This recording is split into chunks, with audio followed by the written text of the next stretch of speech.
नमस्कार। Something in between के 95th episode में आप सभी का स्वागत है। देर से ही सही 14 सितंबर से संसद का मानसून सत्र शुरू हो रहा है, मगर सत्र में प्रश्नकाल नहीं होगा। शून्यकाल को घटाकर आधे घंटे का कर दिया गया है। मतलब सांसद ना तो सीधे सवाल पूछ पाएंगे और ना ही सभी जरूरी मुद्दों को उठा पाएंगे। पहले की तरह सांसद इस सत्र में निजी विधेयक भी पेश नहीं कर पाएंगे। सवाल है कि बिना सवाल के संसद किस काम का? क्या सांसद का काम महज अध्यादेशों को कानूनी रूप देना रह गया है? ये सवाल इसलिए उठ रहे हैं कि सरकार को इस सत्र में 14 अध्यादेशों को कानूनी रूप देने के लिए संसद की सहमति की जरूरत है। सत्र का आयोजन सरकार खुशी खुशी नहीं कर रही है। अगर यही करना होता तो सत्र बुलाने में इतनी देरी नहीं होती। दरअसल सरकार इस मामले में संवैधानिक बाध्यता के आगे मजबूर है। क्योंकि एक सत्र से दूसरे सत्र के बीच 6 महीने से अधिक समय नहीं होना चाहिए, इसलिए सरकार को 23 सितंबर से पहले मानसून सत्र बुलाना पड़ेगा।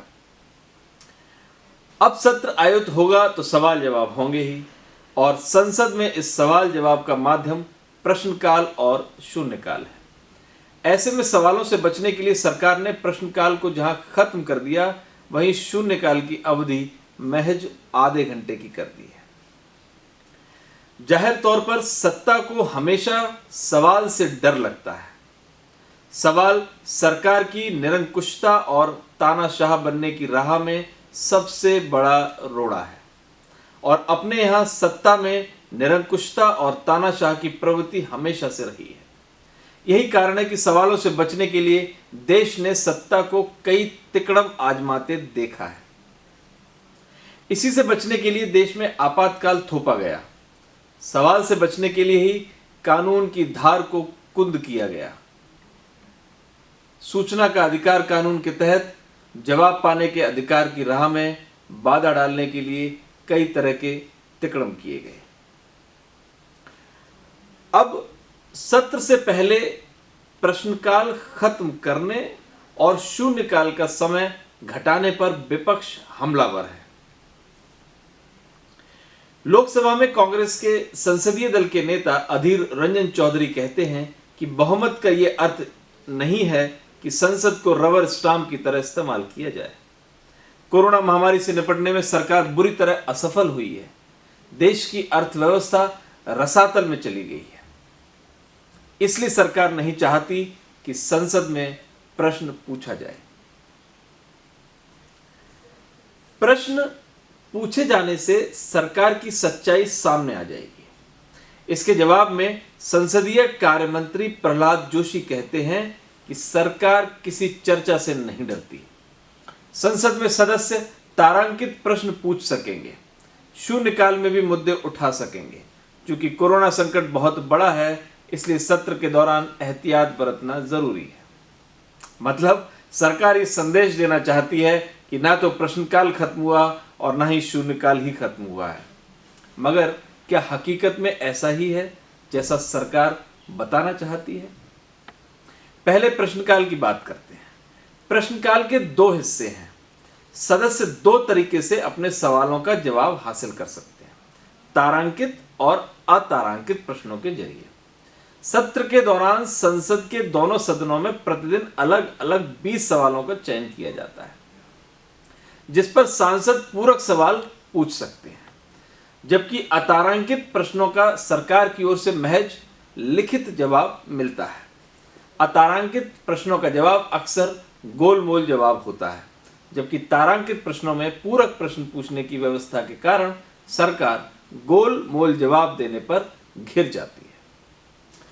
फिर अतारांकित प्रश्नों की कुछ और भी सीमा है।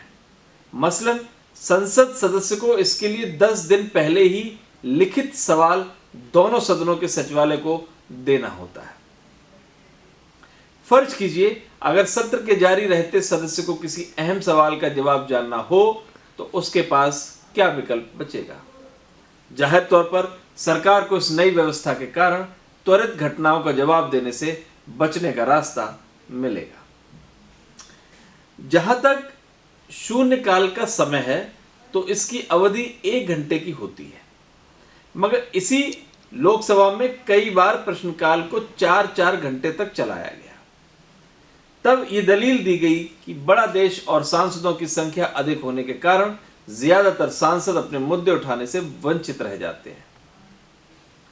अब इसी शून्यकाल का समय घटाकर आधा घंटा कर दिया गया है। इससे समझा जा सकता है कि इस छोटी सी अवधि में संसद में कितने मुद्दों के उठने की गुंजाइश बचेगी।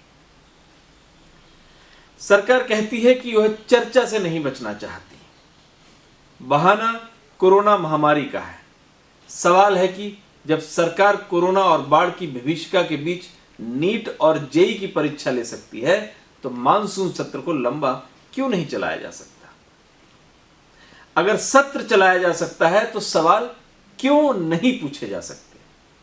क्या संसद में सवाल पूछने से कोरोना महामारी की भीषिका बढ़ जाएगी? बिना सवाल की संसद लोगों की भावनाओं के साथ मजाक तो नहीं बन जाएगी? वैसे भी स्वस्थ लोकतंत्र के लिए चर्चा, बहस, सवाल जवाब जरूरी है। ये वह तत्व हैं जो लोकतंत्र को निरोग ही नहीं रखते बल्कि दीर्घायु भी बनाते हैं। लोकतंत्र को पारदर्शी और जवाबदेह बनाते हैं। सरकारें लोकतंत्र के इन्हीं जरूरी और अनिवार्य तत्वों से किनारा कर लेना चाहती हैं। ये प्रवृत्ति किसी एक दल तक सीमित नहीं है। आजादी के बाद से ही विपक्ष में रहने वाला दल लोकतंत्र की मजबूती और इसकी पारदर्शिता के लिए लगातार चिंता व्यक्त करता रहता है, मगर सत्ता में आते ही उसकी भूमिका अपने पूर्ववर्ती सरकारों जैसी हो जाती है। यही कारण है कि देश में दशकों से चुनाव सुधार नहीं हो रहे हैं। व्यवस्था में सुधार की जगह राजनीतिक दल ही इसकी राह में रोड़े अटकाते हैं। चुनाव सुधार की दिशा में अब तक जितनी भी पहल हुई वह राजनीतिक दलों या सरकारों की ओर से नहीं हुई। सुप्रीम कोर्ट के फैसले और दिशा निर्देशों के कारण कुछ हद तक चुनाव सुधार संभव हो पाया। आप यकीन करेंगे, अपने देश के राजनीतिक दल नामांकन पत्र भरने के दौरान उम्मीदवार का आपराधिक रिकॉर्ड पेश करना तो दूर, उसकी शिक्षा दीक्षा तक की जानकारी नहीं देना चाहते थे। ये सुप्रीम कोर्ट के दखल के बाद ही संभव हो पाया।